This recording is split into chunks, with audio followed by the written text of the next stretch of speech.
from Personal Communications company by Mark Schubert and Jonas Wäckerle.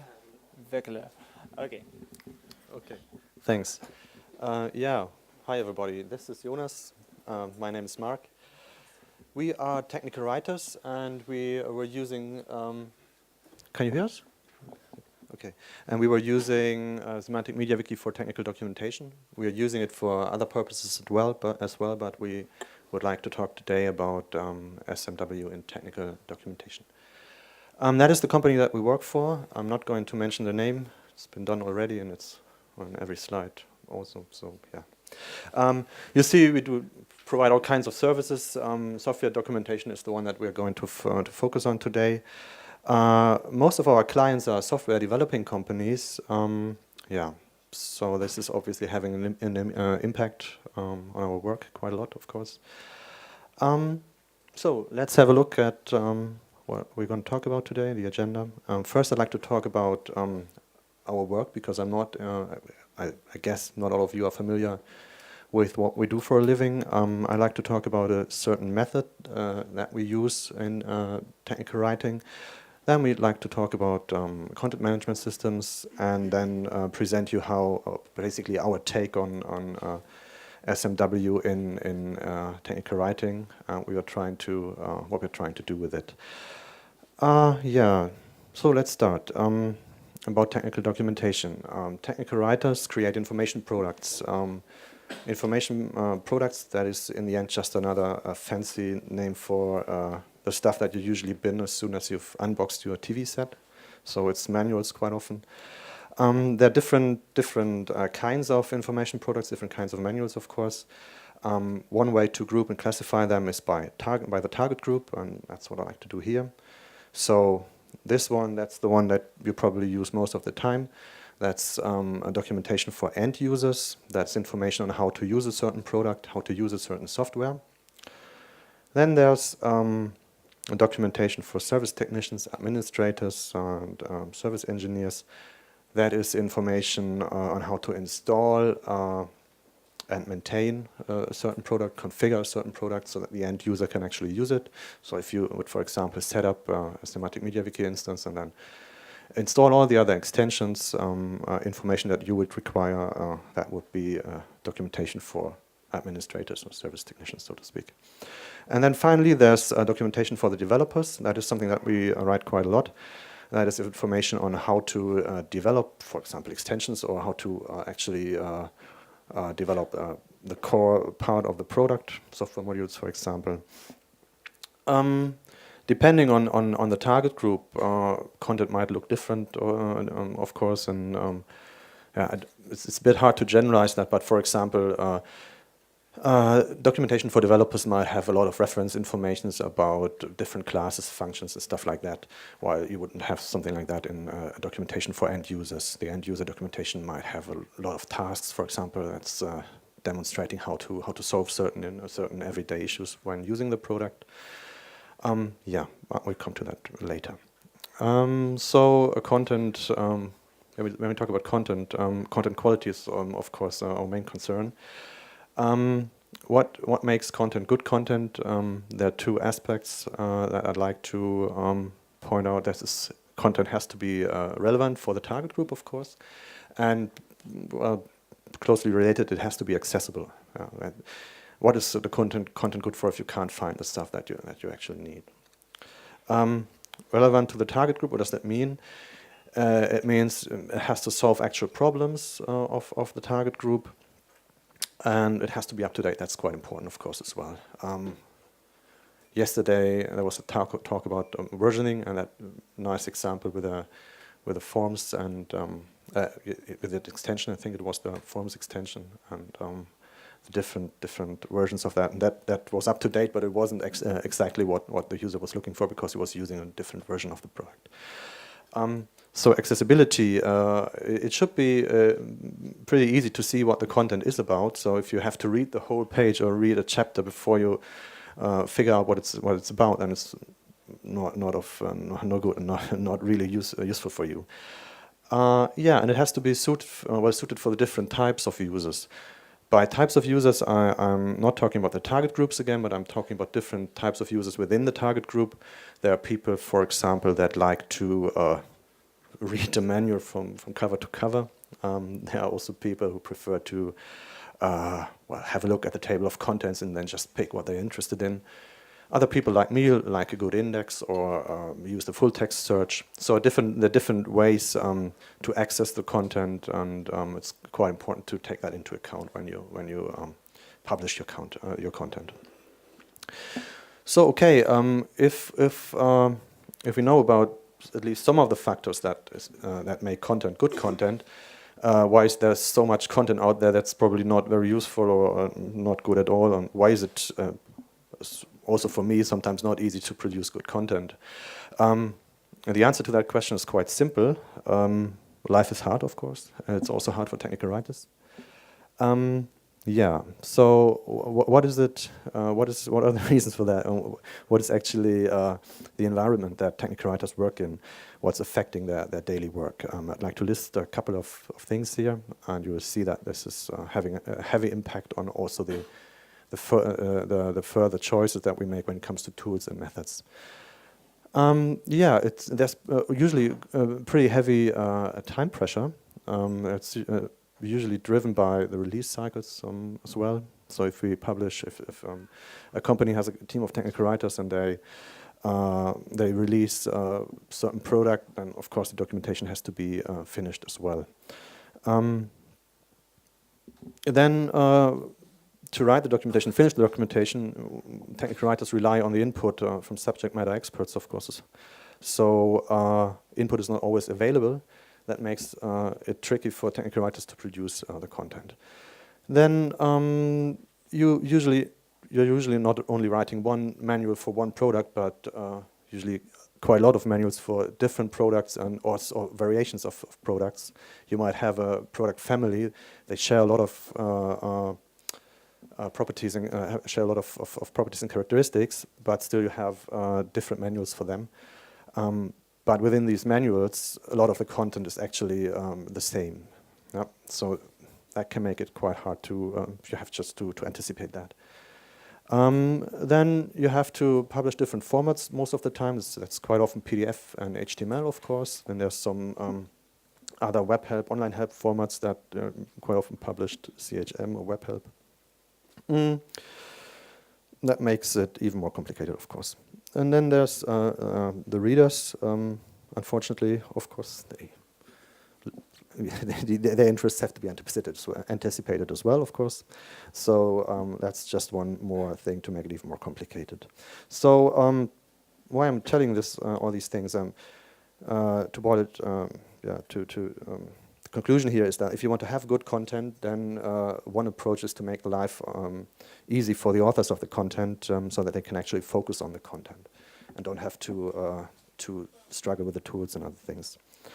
So, okay, structured authoring. This is one method that is quite often used in technical writing to cope with some of the issues that I've just mentioned. There's of course no holy grail, but still people are looking for it. So let's see how these obstacles and goals translate into requirements when technical writers start looking for tools and methods and solutions to their problems. We had the time pressure and the frequent release cycle. So what I would like to have in an ideal situation, I would like to have an option to update my content as easily and fast as possible. That is one requirement, I'd say. Then I'd like to have an integrated workflow that makes it easy for me to get access to the subject matter experts and get the information that I require, and also have an integrated review process. That would be nice. That is something that I'd like as well when I'm looking for a certain tool for technical writing. I'd like to reuse content. Would be handy as well. So I don't have to write everything over and over again, although it's basically the same. Just maybe just the differences are really small. Maybe just the product name, for example, or one particular characteristic of the product. Yeah, we were talking about different output formats. It would be nice if I could just generate them using one source of data. And yeah, there's one technique, and the technical writers use it might sound a bit funny, but they make things more complex. They break down the huge chunks of content into smaller parts of content. That's called modularization. They break down the content, and that brings a couple of advantages that we're going to talk about later on during the talk. So how do you break down this content? There's also an established standard that I would like to present to you. Guess some of you will see what it's about in a minute. You can try to classify the information as you have and try to analyze it and try to find certain types of information. These then would have within these categories usually a shared structure or something like that. In technical writing, these information types and this classification is quite often called topics, and that is because there's another standard behind it that I'm going to mention in a minute.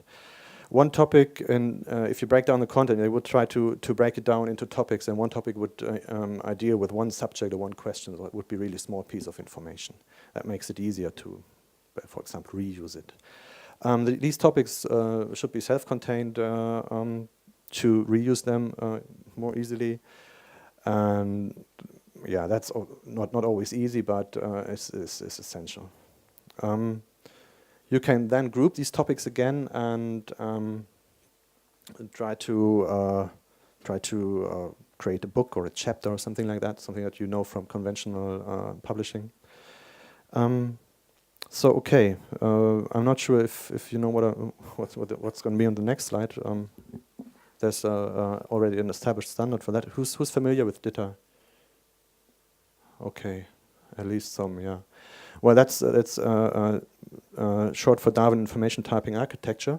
That is basically an established standard for classifying information and for defining topics, certain types of information. There's concept topics, task topics, and reference topics, and some other topics that I'm not going to talk about. Concept topics, that would be conceptual information. It's explaining, underlying ideas. Well, for example, if you have a manual about server integration, then the underlying mechanisms, how certain things work, that would be a concept. Then the task, again, that would be a procedure, step-by-step instruction on how to solve a certain problem. A reference topic, again, that would be information, for example, about all the fields in the dialog box in the user interface and what you can do with it. That would be reference information. As you can see on the right-hand side here, that is, that's probably hard to read for you, but I've uploaded the slides. That is a structure in XML. There's a task here, task element with a title, with a short description, a task body, steps, and then steps within these step lists. That's basically an ordered list. There's a result and task body and related links. Yeah, that's a very structured way. So, and it's all XML. What is that good for? It might sound a bit overly complicated. You could just grab Word and write an unstructured text, but obviously a couple of advantages when using XML and this topic-based data approach. Yeah, well, this is basically XML in the end. You can define required elements. You can define the sequence of these elements. You can specify what elements are allowed and what are not allowed. Basically, what are allowed, and you can specify the attributes for these elements. That's in the end DTD XML or schema in XML. Are people actually using that? The answer to that question is yes, people are using that. Because there are a lot of advantages, I'd like to point out some of them here. Well, basically, you have one source and you can output different formats. And you separate the content from the layout, which enables you to produce more consistently looking products later on, and you can reuse content more easily. Yeah. Now, Jonas, your turn. He's going to talk about content management systems. Okay, before we come to wikis, documentation in wikis, and especially to our SMW project, I will give you a short overview about content management systems, as we try to copy some of the features content management system provides to in our wiki project. So maybe. Okay, a content management system is maybe one big tool or a bundle of tools supporting technical writers in their basic tasks, handle the whole life cycle of technical writers and their documents. I've split it to 3 basic tasks. It's writing topics, it's creating and publishing information products, and managing topics and the information products. And it's important, in contrast to wikis, content management systems are only for authors.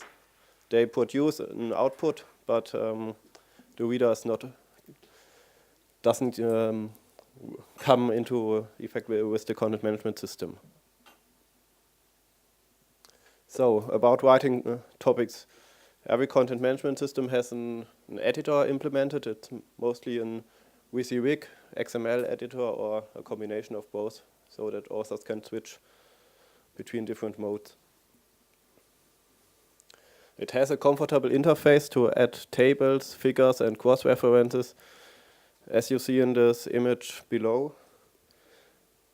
The editor shows you which elements are allowed in your structure and only proposes those that you can add on this at the current position.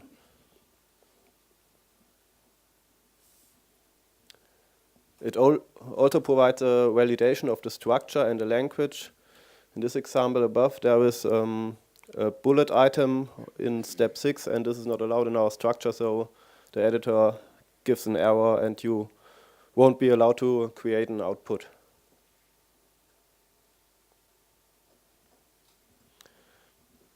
It has a simple mechanism to check in and check out topics, so that only one writer is writing in a topic and others can view the topic but not edit it in the same time.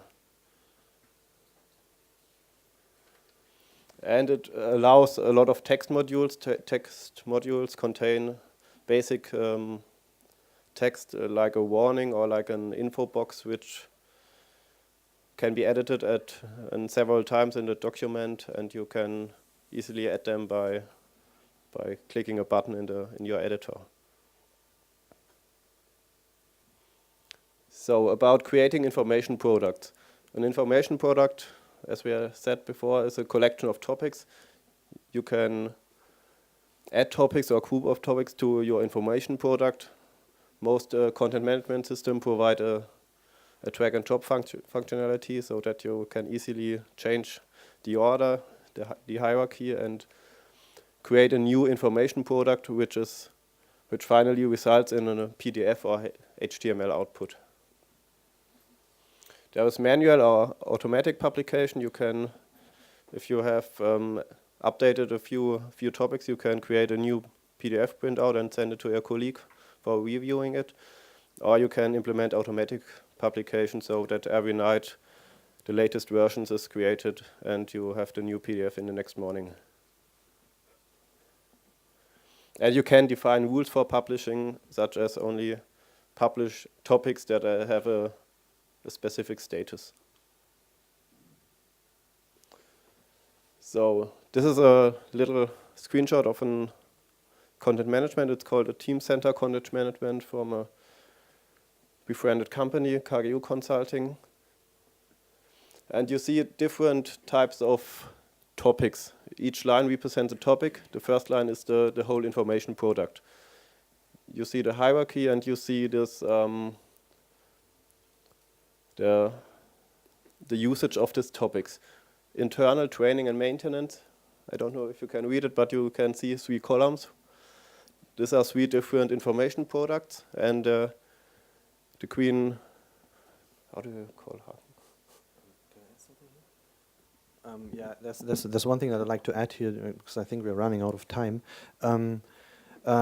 I mentioned that we have to break down, that technical writers tend to break down the content, this massive chunk, into smaller pieces.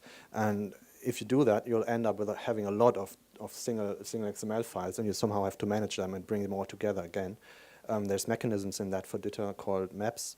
And what you do is basically you collect all the topics that you want to use based on certain attributes that these pieces of information have, and then you put them all together and publish something. And there's interfaces for that, or UI for that, and tools for that, and one of them is this system here. And we were trying to mimic that in the Semantic MediaWiki, as we'll see in a couple of slides. Okay. So here you see some attributes about topics. It's metadata about the workflow, which is released in this example. You also have usage. It's like which information product uses this topic, this piece of information, so that if you change the topic, you have to know which information products are involved. You find variant information, which is, you can also call it classification. It gives information what this topic is relevant for. It's a topic for administrators or for end users. You have information about languages. And content management is not, it's also metadata, but it's another feature of content management system which provide version management, give you an easy interface to compare different versions, to go back to make changes, to undo changes, and to to compare different versions. This is actually a nice screenshot here because it shows one chunk, one piece of information, a very small piece of information with a couple of attributes and values. So you're probably already seeing where this is going to, right?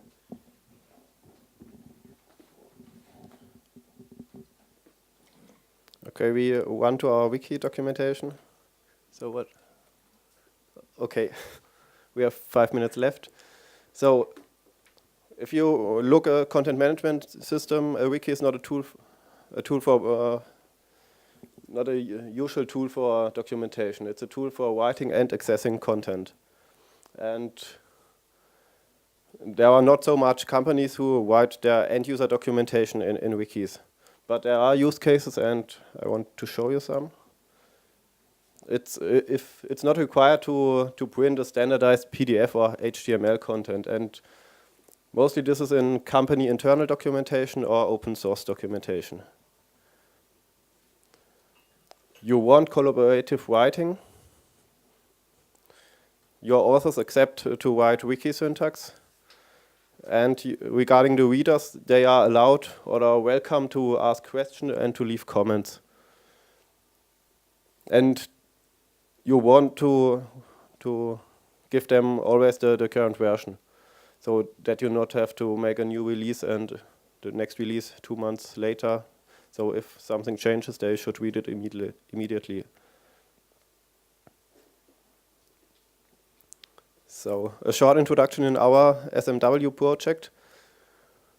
We wrote an end-user documentation for a company internal software. It was a software about business and logistic processes, and user had access to the software and the wiki via intranet. The wiki was linked to in the software via context-sensitive help, pressing the F1 button. So if you were using the software and were pressing F1, then you were basically jumping straight to the wiki part that was relevant for this specific dialogue.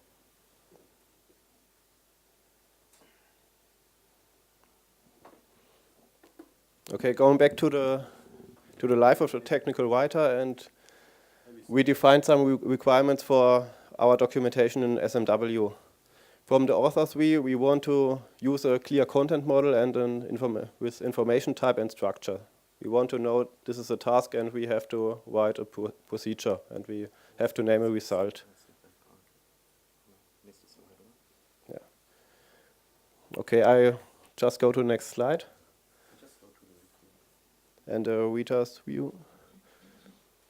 So we adopted the concept that a topic is one wiki page, and we use the forms, templates, and category to define the content classes.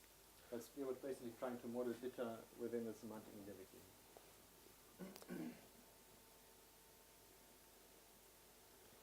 So what we have done with semantic forms is one form for each information type, a task, a concept, a reference.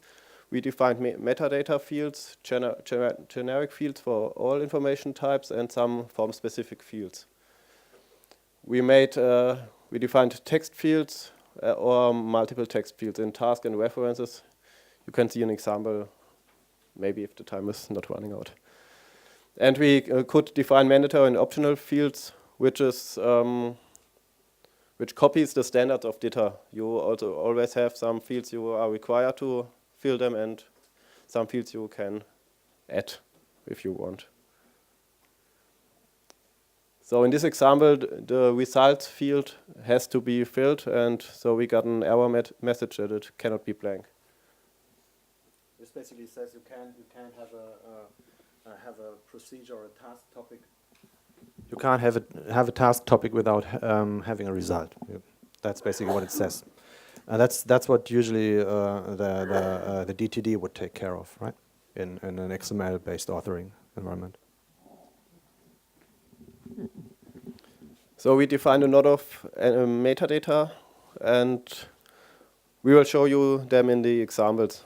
So just go through the target group. Maybe we write topics for administrators and for end users. So we had to decide for which group. We defined a workflow, a status of the document, and also defined a rule that users should not read content that is not completed yet, or has not been reviewed.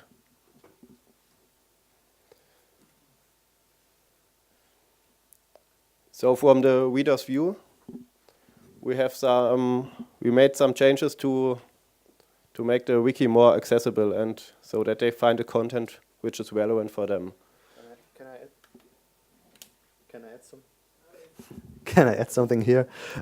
This might look a bit like a contradiction when it comes to hypertext. You have a hypertext, but then you force it into this conventional table of contents. But it is actually a requirement that a lot of people are asking for, and that some people are probably still expect something like that, to have a more conventional structure. So this is basically our take on trying to make content accessible in different ways, and this is one of them, right? I was talking about different types of users, and this is catering to the more conventional ones, so to speak.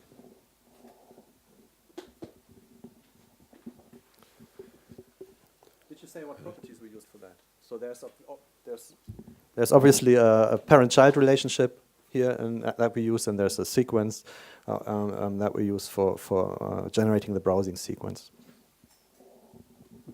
So we could easily change the hierarchy in the table of contents. This screenshot shows 2 more navigation helps. The breadcrumbs at the top of the page, and little arrows at the bottom of the page, where you can switch to the previous page or to the next page in the same hierarchy. So we also added status information to the content. The conditional watermark is shown if the workflow status is not yet published or released in this example. The draft watermark is only the editor can see this watermark, as normal users which are not allowed to edit the page. The company we created this wiki wanted this feature, so they didn't see a page which is on draft. It was just a blank page, so that's just a white div overlaying the whole thing. Yeah, it wasn't really important to limit the access to that page, so we didn't go for one of the solutions that were presented in the last talk. What we were basically hiding the content. And the second one is some information in the headline. You find a workflow status, and you also find the target group. This is TV, is our own company wiki. It's about technical writers. So we also use annotations to create tag terms. We defined a list of tag terms, and people can select them in the form. as you see on the left, and then tag terms are shown at the end of the page, and you can use the drill down to browse through your wikis. If you click on one of the text terms, then you will. If you click on one of the tag terms, you'll jump to the semantic drill down page. I'd like to show you something else because we're running out of time. We've also modeled relations between pages by having a related topic property. You had to set that only once, and then it was basically generating a list of related links on the bottom of the page. Here are further things that we like to do, but yeah, as the slide says, we would like to do that, but nobody wanted to pay us for it. We'd like to add more. We would like to add more semantic power to this DITA implementation. For example, more semantic meaning to the relations. For example, if one page is has another page as the next step, then it should be mentioned in the prerequisites of the other page. Stuff like that. We would like to reuse content more. We were doing that already by transcludes and stuff like that. But we were also showing templates based on properties of other pages. But yeah, there's certainly room for a lot of improvement, and hopefully we'll find someone to pay us for that. Yeah. If there are any questions, I'm afraid time is up. But you can ask us in the next coffee break, of course. Okay.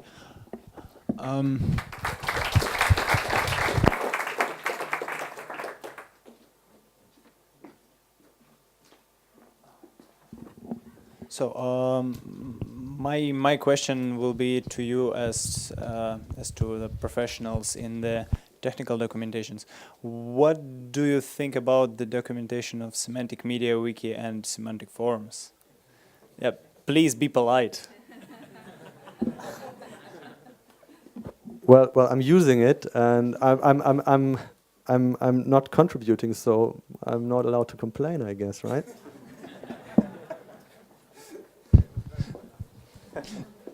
Yeah, and okay, are there any questions?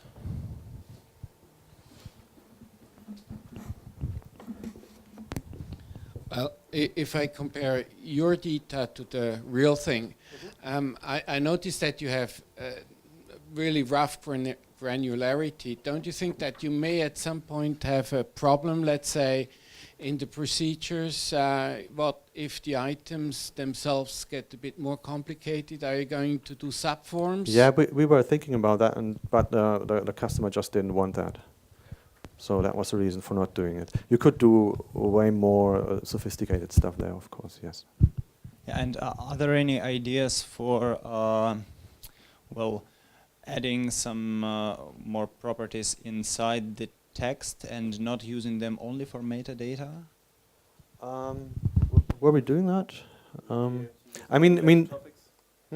Related topics. We've got the related topics. They are defined within the text as well. Yeah, but inside the topic, yes, maybe yes. I don't know, preface or something like that. Yes, yes. There's something like that. There's something like that, but it's all set into the forms. Every free text area is a property, of course, and that is also mainly. In the beginning, due to the limitation of semantic forms, I was really happy to hear about the sections. But still, there's obviously also an advantage of having it in a property because there's semantic meaning behind it. And if you want to do a search, maybe using SolarStore or something like that, then you might get some interesting results. So, what did the customer say in the end? Was he satisfied? Well, it was certainly an improvement compared to the previous version. Yes, yeah. So I think the main advantage is here that you have a form, have a structure, and that you can fill in. You don't have to think about that. So it's easier to produce consistent content. That's certainly an advantage. They also like the fact that stuff is auto-generated, like the to-do list we were generating using the workflow property and the assign to property or something. It was called like that. And they also like the fact that they didn't have to care about the related topics lists and stuff like that. All these things that were generated. So yes, they liked it. Yeah. But on the other hand, also I have to say we would be happy to do more. But yeah, there was no need for that. Okay. how do you handle new versions of the software, the documentation of new versions? Yeah, that's the problem, of course. There are workarounds, and I was talking to, sorry, what was your name? Remco. Yeah, so that's certainly an issue that is really, really relevant for us. And there's workarounds. You can push it to another wiki. We were talking about that. Yeah, none of these workarounds makes us very happy, though, to speak. Okay, and finally, I guess one small comment from me. You probably will benefit from Semantic Glossary extension, and we will. Oh yeah. Did we say that we are thinking about using it for the terminology? Yeah, it's great and has been improved by our team during the Google Summer of Code as well, and we will be happy to have some export formats from you. And okay, yeah. What we are currently testing and probably going to use internally as well is having using some kind of XML import to import a terminology that's coming from another source, and then use that with a semantic loss. Are you dealing with hierarchy? I mean, in terminologies, there are sometimes the hierarchical lists. There's usually let's not talk about it here. Let's discuss. It's in the coffee break. Thanks very much.